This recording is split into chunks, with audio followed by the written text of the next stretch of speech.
Shalom, Horas bagi seluruh warga HKBP khususnya, dan pada umumnya kepada warga yang memeluk agama Kristen Protestan. Perkenalkan, nama saya Dahlan Gurning.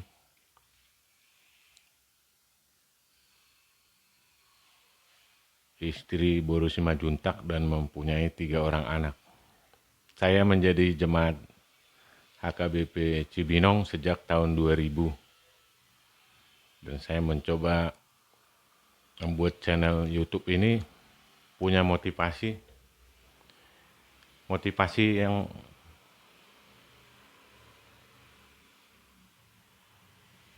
ingin saya sampaikan adalah agar gereja, khususnya gereja HKBP, bisa berjalan sebagaimana visi dan misi tertulis. Motivasi saya juga sebagai bentuk tanggung jawab saya sebagai jemaat sekaligus sebagai warga negara,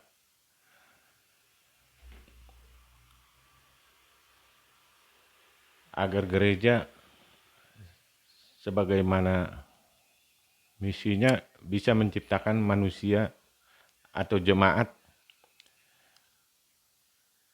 yang taat pada perintah Tuhan, dan ketika dia menjadi pejabat legislatif, eksekutif maupun yudikatif, mempunyai kontribusi yaitu menjadi manusia yang anti korupsi. Channel ini juga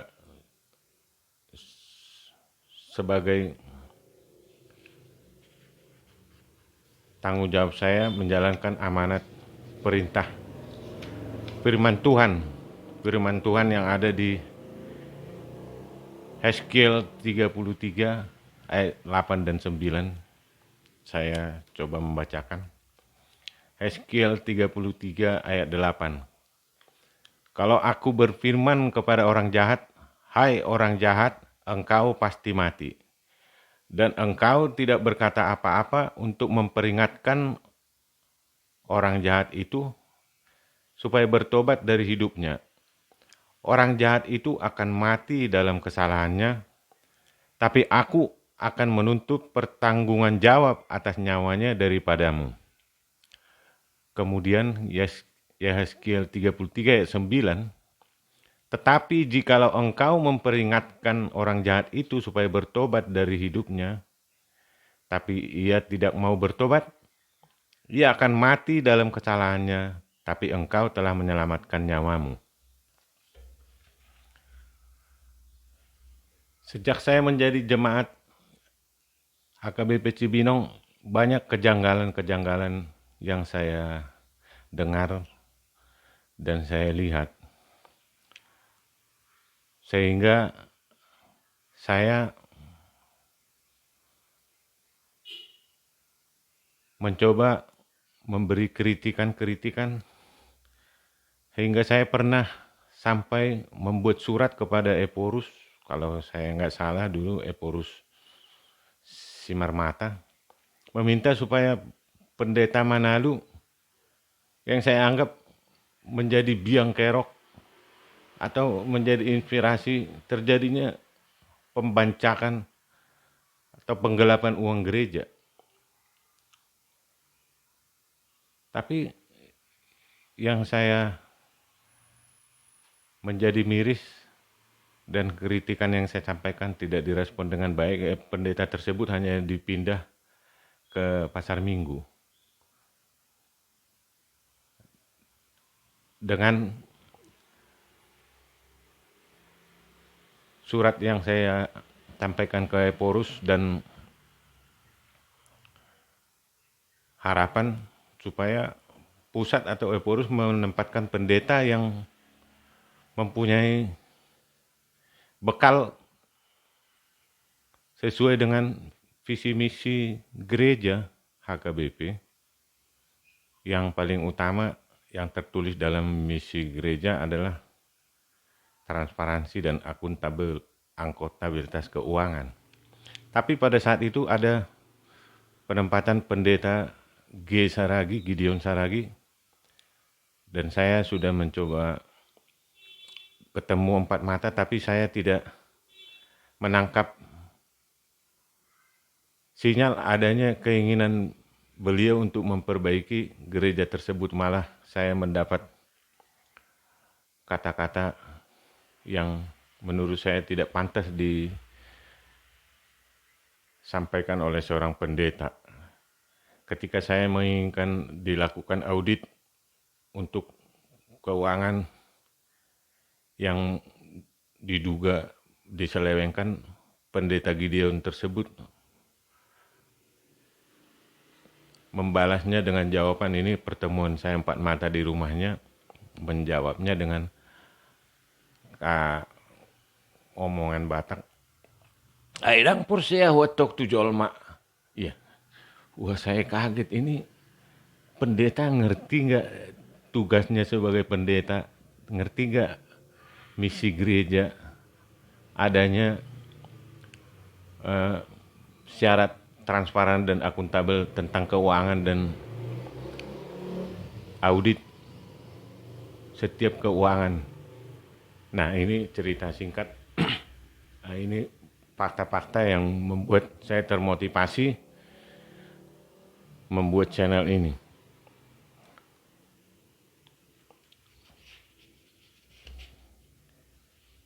Kritikan-kritikan yang saya sampaikan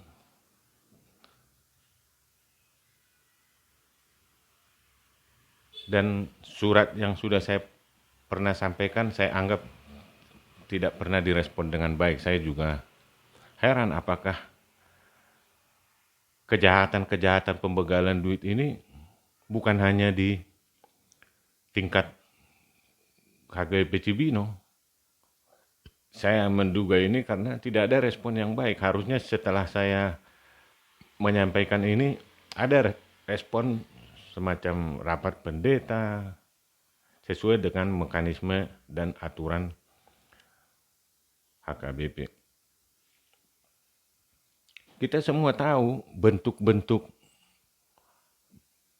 transparansi dan akuntabel ini diberlakukan bukan hanya di gereja, di negara. Kita tahu negara kita juga serius memberantas korupsi. Nah, ini masalahnya terbalik. Negara serius memberantas korupsi, tapi gereja malah jadi sarang korupsi. Yang buat miris ya, pendetanya getol melakukan korupsi malah jadi inisiatornya. Nah, saya juga dalam channel YouTube saya akan menceritakan fakta-fakta yang saya alami. Mungkin bisa buat evaluasi dan pembelajaran, dan modus-modus yang dilakukan oleh pelaksana-pelaksana gereja, baik pendeta atau situa, dalam hal keuangan. Saya mohon maaf juga kepada teman-teman jemaat,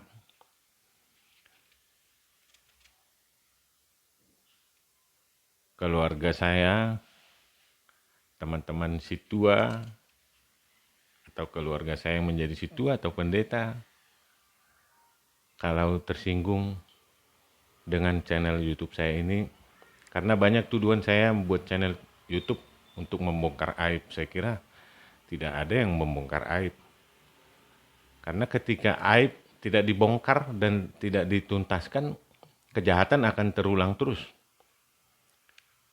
Terus saya juga miris kalau sudah mayoritas jemaat merespon setiap penyimpangan perilaku di gereja, meresponnya hanya dengan udahlah itu urusannya sama Tuhan. Saya kira itu suatu tindakan yang salah besar. Kita harus tetap berperan dengan cara yang baik menyampaikan kritikan dengan tujuan agar terjadi perubahan. Kita tahu visi dan misi gereja. Visi gereja HKBP jelas tertulis menjadi berkat dunia. Misi yang perlu ada penekanan atau implementasi sebenarnya misi transparansi dan akuntabel. Konteksnya dengan berkat dunia, ini gereja ketika dia berjalan pada koridornya bisa membentuk karakter dan moral jemaatnya taat pada perintah Tuhan dan menjadi anti korupsi. Ini menjadi sumbangsih terbesar buat negara atau pemerintahan ketika dia menjadi manusia yang taat pada hukum dan taat pada perintah Tuhan dan menjadi manusia yang anti korupsi.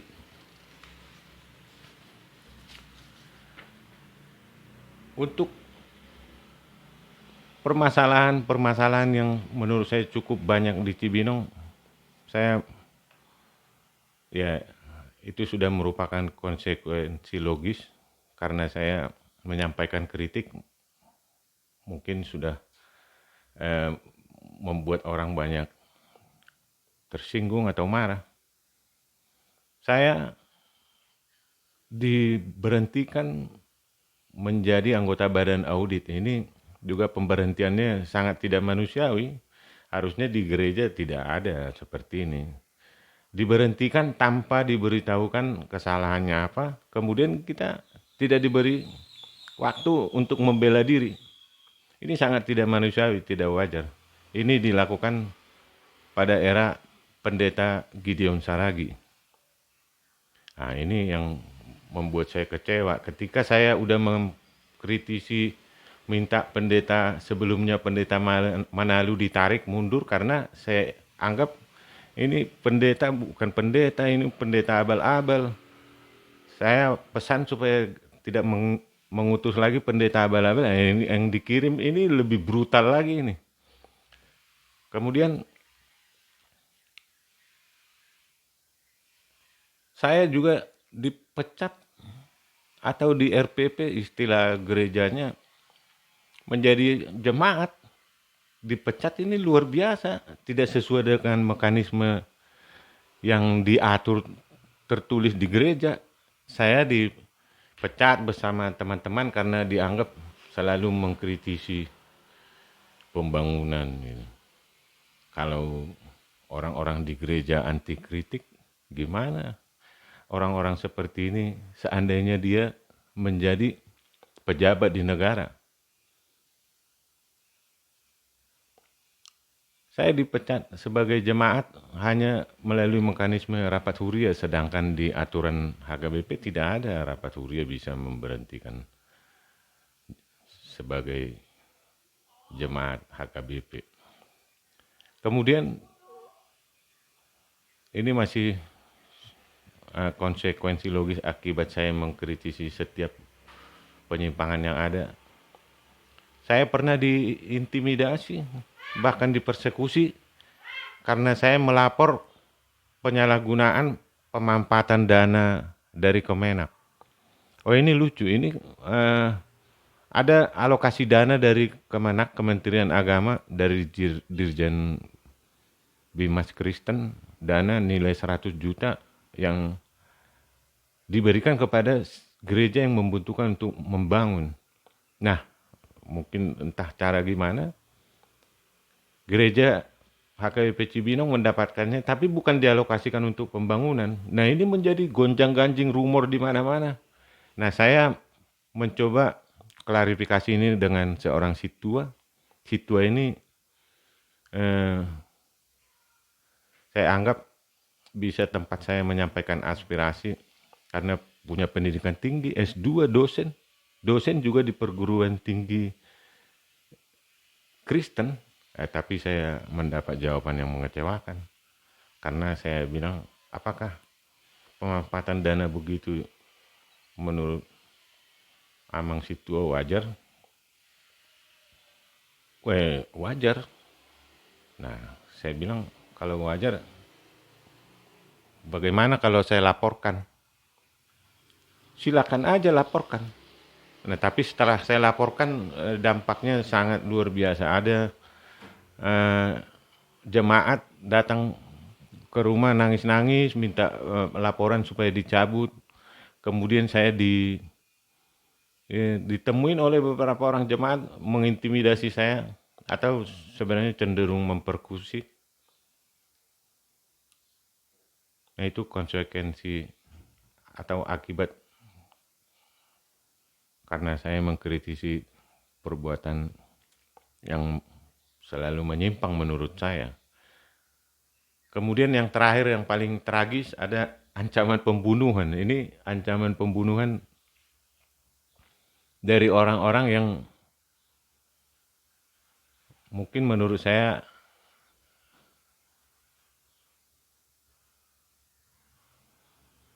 tersinggung dengan kritikan yang saya sampaikan, karena saya selalu mengkritisi penggunaan dana yang diduga menyimpang tapi tidak pernah clear, tidak pernah diaudit, tidak mau diaudit. Nah, ini ketika saya share, sebenarnya niat saya nge-share supaya tindakan ini tidak berulang, tidak diulang, dan ada proses audit supaya clear, supaya tidak saling tuding, sekarang kan Cibinong menjadi dua kubu jadi dua gereja, saling tuding, ono mencuri gitu. Nah, pendetanya tidak mengambil sikap yang tegas sesuai amanat gereja. Harusnya dia melakukan audit supaya jelas siapa sebenarnya yang melakukan penyelewengan. Nah, saya diancam dibunuh, dan dengan ancaman kalau masih sering mempublikasi penyelewengan penggunaan dana, termasuk dana izin gereja 780 juta, saya diancam nyawa saya, katanya tidak dijamin gitu. Ada WA-nya, saya simpan.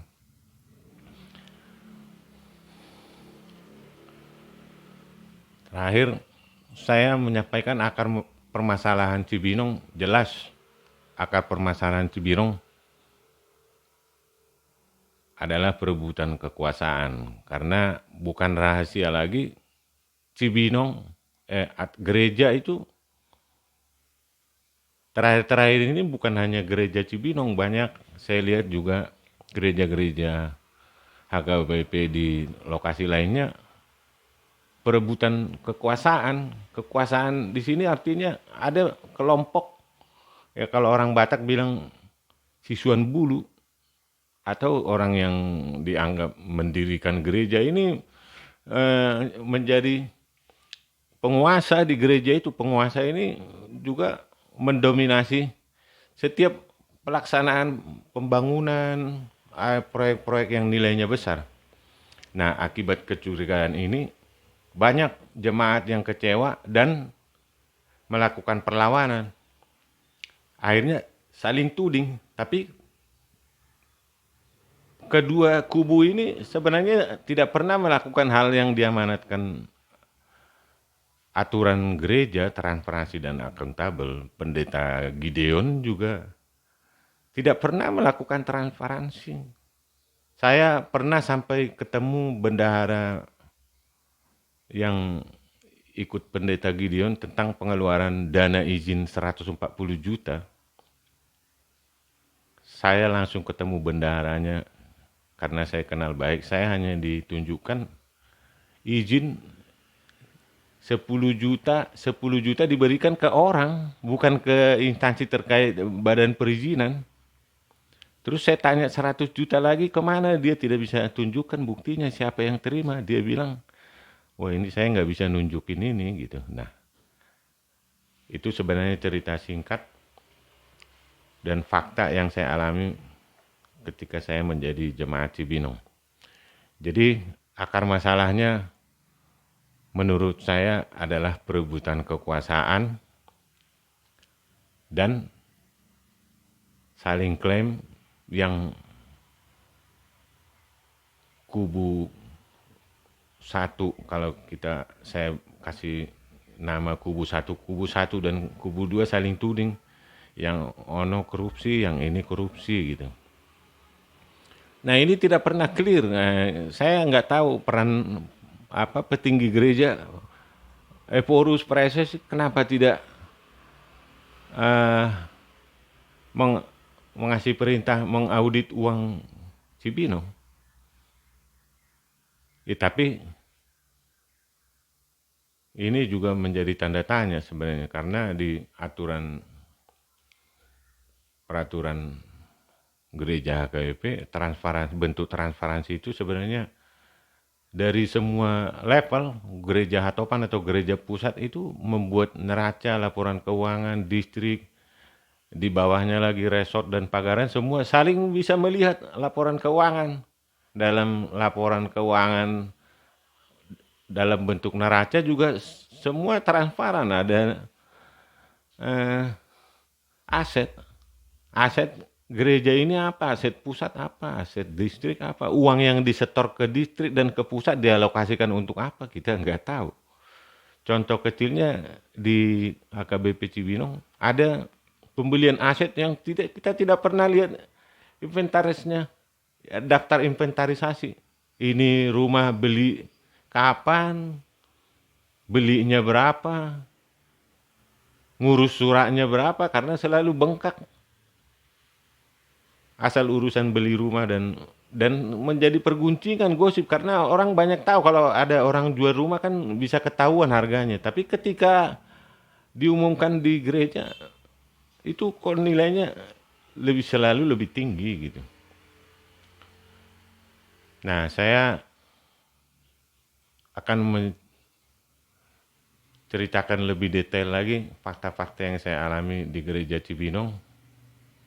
Tujuannya supaya bisa menjadi referensi buat teman-teman jemaat HKBP dimanapun berada, termasuk modus-modus atau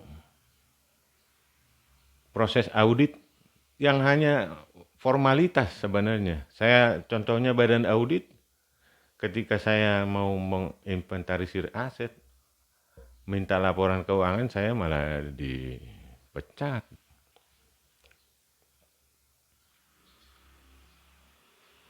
Saya kira saya cukupkan sampai di sini. Saya minta dukungan teman-teman, khususnya jemaat HKBP Cibinong, untuk subscribe, like, dan komen. Untuk channel berikutnya saya akan memaparkan fakta-fakta apa yang terjadi di Cibinong sehingga terjadi konflik yang sangat memalukan. Terima kasih.